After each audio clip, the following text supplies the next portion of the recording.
Bonjour, je vous propose une démonstration qui illustre l'utilisation des méthodes sur les chaînes de caractères. Et je vous propose donc de partir sur une liste de noms. Vous voyez là, j'ai préparé une liste de noms, chaque nom étant séparé des autres par un point-virgule. Donc le but que je vous propose, c'est de chercher quel est le nom le plus grand, le dernier nom dans l'ordre alphabétique dans cette liste. Donc pour pouvoir comparer les noms, la première chose, c'est qu'il faut les séparer, les extraire. Donc là, ça va être facile d'extraire les noms parce qu'ils sont séparés par le point-virgule et qu'on a une méthode qui s'appelle split qui permet de diviser une chaîne en plusieurs chaînes en utilisant un séparateur. Donc là, sur ma chaîne qui s'appelle nom, j'appelle la méthode split en disant je veux découper à chaque point-virgule. Et ça va me créer un tableau de noms dans lequel il y aura mes 4 noms. Et là, la boucle que je fais ici permet de parcourir les cases du tableau et pour chaque case d'afficher les noms. Donc on y va. Le programme est compilé, je l'exécute. On voit que les 4 noms s'affichent, mais il y a un décalage entre Émile qui est au début, Félix, Arsène et Ferdinand qui sont à la suite. Et si je prends ces chaînes telles qu'elles sont, ça va fausser la comparaison parce qu'il va considérer que l'espace là est le premier caractère de Félix et il va le prendre en compte dans ses calculs d'ordre. Quand il comparera le « et » de Émile avec l'espace de Félix, l'espace d'Arsène, l'espace de Ferdinand. Donc si je veux les prénoms vraiment, il faut que j'enlève cet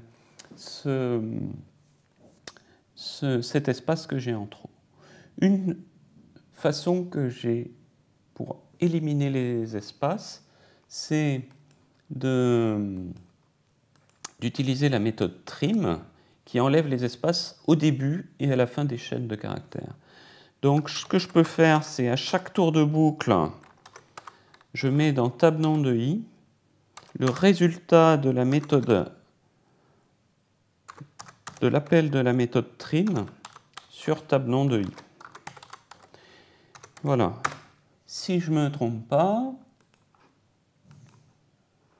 alors il n'est pas content parce qu'il faut un S à table nom. J'exécute. Voilà, il n'y a plus d'espace, donc j'ai mes prénoms que je peux effectivement comparer maintenant. Donc on va y aller pour la comparaison. Je vais arrêter d'afficher parce que c'est plus le but. Maintenant que j'ai vu que mon split marche, je vais continuer mon travail en essayant de trouver le nom le plus grand d'après l'ordre de CompareTo. Je vais l'appeler string dernier, le dernier dans l'ordre croissant. Et je vais dire que c'est... Donc je vais prendre au pif table nom de 0. Je dis le dernier, c'est Émile. Mais comme je ne suis pas bien sûr, je vais après le comparer à chacun des autres. Donc je vais faire une boucle pour parcourir. Inutile de commencer à 0 puisque je l'ai déjà mis dans dernier. Donc je vais comparer celui-là au suivant, donc entre 1 et table nom.length.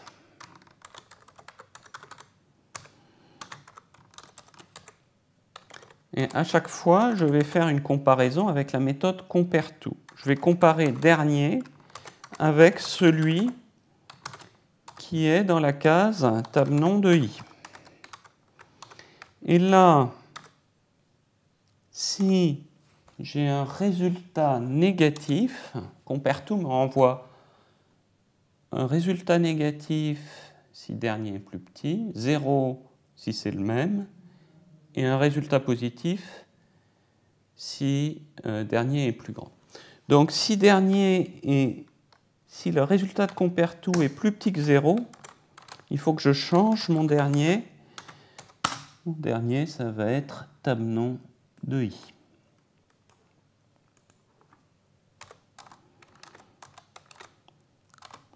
Et je vais l'afficher.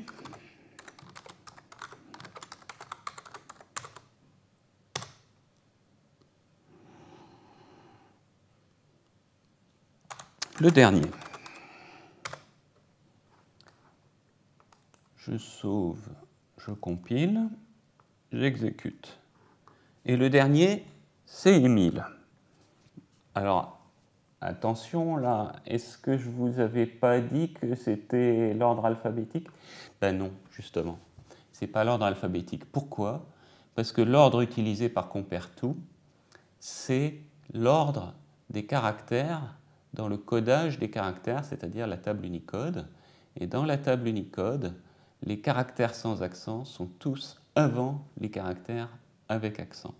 Donc c'est le « et » de Émile qui est considéré par Java comme plus grand que le F de Félix ou le F de Ferdinand. Et pareil, là, Félix, à cause du « et », sera considéré comme après Ferdinand, alors que dans l'ordre alphabétique qu'on utilise en France, on ne tient pas compte des accents. Donc, si on veut répondre à notre question telle qu'on l'entend, il faut qu'on fasse un traitement. Alors, une première solution, ce serait de dire, bon, ben, j'écris ma propre méthode qui va utiliser l'ordre français et pas l'ordre de la table Unicode. Mais ça, c'est un petit peu compliqué. Je vais faire autrement. Je vais, avant de faire ma recherche, je vais travailler sur les accents. Je vais éliminer les accents. Alors, je vais essayer de faire une chaîne. Je vais repartir de la chaîne nom ici et je vais créer une chaîne sans accent avec les mêmes caractères sans accent. Alors comment puis-je faire? Ce qui me simplifiera la vie d'abord, c'est pour ne pas avoir à traiter à la fois les accents en majuscules et les accents en minuscules, c'est de commencer par, je vais l'appeler sans accent. Je vais commencer par mettre la chaîne en minuscule. Donc, to lowercase. Je transforme ici cette chaîne en une autre chaîne dans laquelle il n'y a plus que des choses en minuscule. Donc, le « et » majuscule sera devenu un « et » minuscule. Et ensuite, je vais éliminer les accents un par un avec la méthode replace.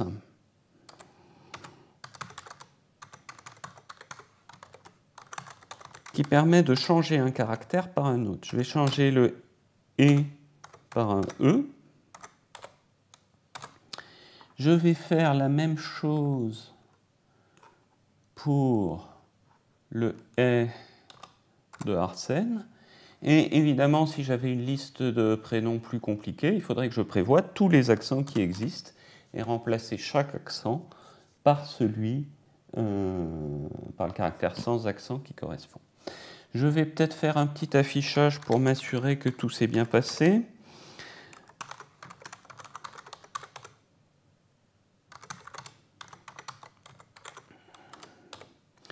Et un petit commentaire là, sans accent, le replace, pardon, me renvoie une nouvelle chaîne. C'est pour ça que je suis obligé de faire le égal. Hein. Je rappelle que les chaînes de caractères ne peuvent pas changer. Donc on ne peut pas changer la majuscule directement ou l'accent directement dans l'objet sans accent. On est obligé, la méthode replace crée un nouvel objet et j'affecte ce nouvel objet à sans accent. Donc dans sans accent ici, j'ai d'abord le résultat de to lowercase, ensuite je mets le résultat de ce replace, ensuite le résultat de ce replace. Donc j'ai trois objets successivement liés à ces trois affectations dans mon code. On va donc essayer de voir si ça compile et si ça s'exécute. Voilà. Donc on voit que ça a bien marché, j'ai bien éliminé les accents. Je peux commencer à travailler. Donc je vais changer là, à la place de nom, ce sur quoi je vais faire split, c'est sans accent. Je sauve, je compile, j'exécute. Et cette fois, le résultat est correct, c'est bien Ferdinand, le dernier. Mais je ne suis pas très content de la façon dont il s'affiche, parce que il s'affiche avec la première lettre en minuscule, ce qui n'est pas très joli. Donc, ce que je me dis, c'est que je vais aller chercher le nom dans la chaîne d'origine pour l'affichage. Au lieu d'afficher ce que j'ai dans dernier, je vais aller chercher le nom dans la chaîne d'origine et je vais utiliser le fait que ce sera à la même position que le dernier dans l'autre chaîne. Pour vous illustrer ça, je vais afficher l'une sous l'autre les deux chaînes et vous voyez que les noms sont dans les mêmes positions dans les deux chaînes. Donc je vais aller extraire dans la chaîne d'origine aux positions que je vais trouver pour mon dernier dans la chaîne sans accent. Et je peux obtenir la position, qui est un entier, avec la méthode indexOf. Donc je vais dans sans accent chercher avec la méthode indexOf la position du dernier. Et je vais extraire le dernier de la chaîne d'origine avec la méthode substring qui me permettra d'aller extraire juste le nom qui m'intéresse. String, je vais l'appeler nom dernier, égale nom.substring. Je vais commencer à position et je vais terminer à position plus la longueur de dernier que je peux obtenir avec dernier.length. La méthode length va me donner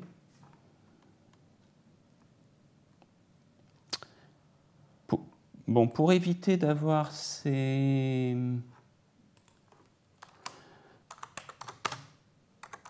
ligne trop longue, je vais faire le calcul ici. Position plus la longueur de dernier, dernier.length. Ça me donnera la dernière position de la sous-chaîne que je veux extraire. Et je peux enlever cette ligne-là qui ne me sert plus. Je vais non plus afficher le dernier, mais le nom du dernier ici. Je sauve, je compile, je suis légèrement inquiet, je ne suis pas sûr que ça va marcher, on y va. Ferdinand, ça a marché, formidable. J'étais pas sûr parce que souvent dans ces calculs, quand on va extraire une chaîne, on se trompe de plus 1, moins 1, parce qu'on a commencé à 0, on a commencé... Donc un petit... Bon, mais c'est ce genre de petits détails, en faisant une mise au point, on le règle. Voilà pourquoi j'étais légèrement inquiet. Mais en fait, j'avais fait le bon calcul. Voilà, donc si on récapitule, qu'est-ce qu'on a utilisé? On a utilisé tout lowercase pour passer en minuscule. On a utilisé replace pour remplacer toutes les occurrences d'un caractère. Et là, par exemple, des « et », il y en avait deux. Il y avait Émile et Félix. Tous les deux ont été remplacés par le replace. On a utilisé split pour séparer selon un séparateur. On a utilisé trim pour enlever des espaces qui nous embêtaient. On a utilisé compare-to pour comparer. Et on a utilisé index-of pour aller chercher la position d'une sous-chaîne et substring pour extraire une sous-chaîne. Donc vous voyez qu'on a utilisé beaucoup de méthodes et ces méthodes puissantes nous ont permis de faire un calcul qui n'avait rien d'évident.